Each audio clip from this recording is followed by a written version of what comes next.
নমস্কার দর্শক বন্ধু, আজকে বিশ্ব রাশি বিশ্ব লগ্নের ফলাফল। জুলাই মাস আপনারা কিরাম কাটাতে চলেছেন, আপনাদের গ্রহগত ট্রানজিট কি হতে পারে, আপনাদের সময়টা কিরাম হতে পারে, অর্থ ভাগ্য কিরাম হতে পারে, কর্মভাগ্য কিরাম হতে পারে, দাম্পত্য জীবনই বা কীরকম হতে পারে, তা সেটা নিয়েই আজকে আলোচনা করব। চ্যানেলটাকে সাবস্ক্রাইব করে রাখবেন। জ্যোতিষভিত্তিক ভিডিও চ্যানেলে প্রোভাইড করা হয়ে থাকে। দেখুন স্ক্রিনে জুলাই মাসের গ্রহগত ট্রানজিটটা দেয়া হলো। দেখুন বিশ্ব রাশিতে আপনাদের রাশিতে বৃহস্পতির অবস্থান, রবি আর শুক্রের দ্বিতীয়ভাবে মিথুন রাশিতে অবস্থান, বুধের কর্কট রাশিতে অবস্থান, কেতুর কন্যা রাশিতে অবস্থান, শনির কুম্ভ রাশিতে অবস্থান, রাহুর মীন রাশিতে অবস্থান এবং মঙ্গলের মেষ রাশিতে অবস্থান। আপনাদের শরীর স্বাস্থ্য নিয়ে কথা বলবো। তা আপনাদের শরীর স্বাস্থ্যের অধিপতি মানে আপনাদের রাশির অধিপতি শুক্র, সে কিন্তু দ্বিতীয়ভাবে গোচর করছে এবং তৃতীয়ভাবে গোচর করবে।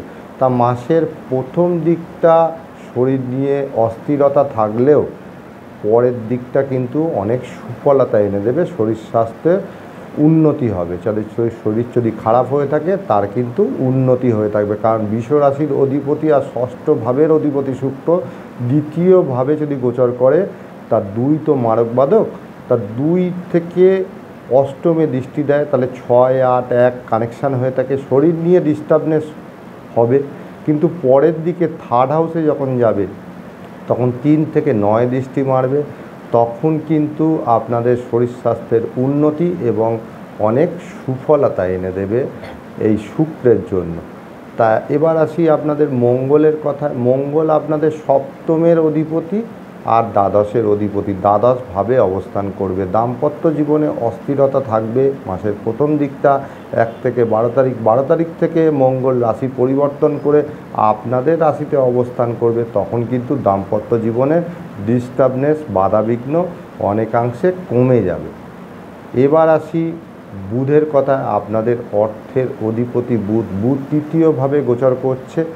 বুধ কিন্তু 3-4 ভাবে গোচর করবে, তাতে কিন্তু আপনারা মাসের প্রথম দিকটা আর্থিক সুফলতা না পেলেও যোগাযোগের মাধ্যমে কিছু অর্থ আপনারা পেয়ে থাকবেন। এবার আসি রবির কথা। তা রবি মাসটাতে গোচর করবে আপনাদের দ্বিতীয় ভাব আর তৃতীয় ভাবে। দ্বিতীয় ভাব আপনাদের মিথুন রাশিতে আর তৃতীয় ভাবে রবি চতুর্থপতি।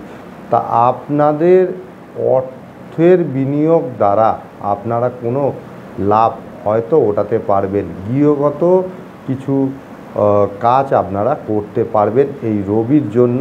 আর আপনাদের যাদের দীর্ঘমেয়াদী রোগ বা দীর্ঘদিন কোনো কাজ হচ্ছে না, যখন রবি 15 তারিখে তৃতীয় ঘরে আসবে তখন সেই কাজটার সমাধান আপনাদের কিন্তু হয়ে থাকবে। আপনাদের পঞ্চম ভাবে কেতুর অবস্থান, তা আপনাদের সন্তানের দিকে খেয়াল রাখবেন। আর আপনাদের বলে রাখি চতুর্থ ভাবটা হচ্ছে আপনাদের মাতা এবং আপনাদের যে হচ্ছে শাশুড়ি, তা সেই জায়গাটায় কিন্তু অনেকটা ডিস্টার্বনেস হয়তো আপনারা পাবেন, কারণ কেতু কিন্তু আপনাদের এই মুহূর্তে 13 নম্বর নক্ষত্রে চন্দ্রের নক্ষত্রে গোচর করছে। তা মায়ের দিক থেকে দুই মাতার দিক থেকে কিন্তু ব্লকেজ এনে দেবে। মায়েদের সঙ্গে বিরোধ এড়িয়ে চলুন, কারণ হচ্ছে মাতাদের থেকে ব্লকেজ থাকলো, তা সেটাই আপনাদেরকে সতর্ক করলাম। দশম ভাবের অধিপতি শনি আর নবম ভাবের অধিপতি শনি, শনি কিন্তু আপনাদের কর্মের ঘরেই অবস্থান করছে বৃহস্পতির নক্ষত্রে। তা আপনারা যদি কর্মের এফোর্ট লাগান তাহলে কিন্তু আপনারা কর্মের সফলতা কিন্তু পাবেন মাসটাতে। রাহু আপনাদের একাদশে অবস্থান করেছে, তা আপনারা হঠাৎ কোনো অর্থ হয়তো আপনাদের কাছে ধরা দেবে, সেটা কিন্তু সঠিক মাত্রায় করার চেষ্টা করুন। আর দ্বাদশে মঙ্গল ব্যয়ের মাত্রা কিন্তু অধিক পরিমাণ বাড়াবে মাসের প্রথম দিকটা 1 থেকে 11-12 তারিখ পর্যন্ত। সেই ব্যয়টাকে নিয়ন্ত্রিত করুন, তবেই কিন্তু অর্থ সঞ্চয় আপনাদের হবে। তা আজকে আপনাদের জানানোর চেষ্টা করলাম বৃষ রাশিফল। তা জুলাই মাস আপনারা কিরম কাটাতে চলেছেন। নবগ্রহ বীজ মন্ত্র আপনারা জপ করবেন, 9টি গ্রহের তাতে কিন্তু অনেকাংশে উপকার পাবেন। কারণ নবগ্রহ বীজমন্ত্র 9টা গ্রহের যে ফল তা কিন্তু আপনারা পেয়ে থাকবেন এবং এর সুফলতা কিন্তু 99%। মন্ত্র আপনাদের জপ করতে হবে, এক মনে মন্ত্র জপ করতে হবে, তাতে কিন্তু মন্ত্রের ব্যাকআপ খুবই ভালো।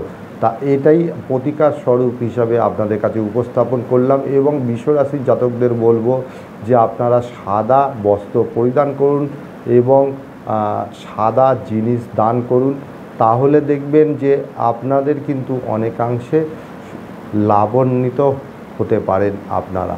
জয় মা।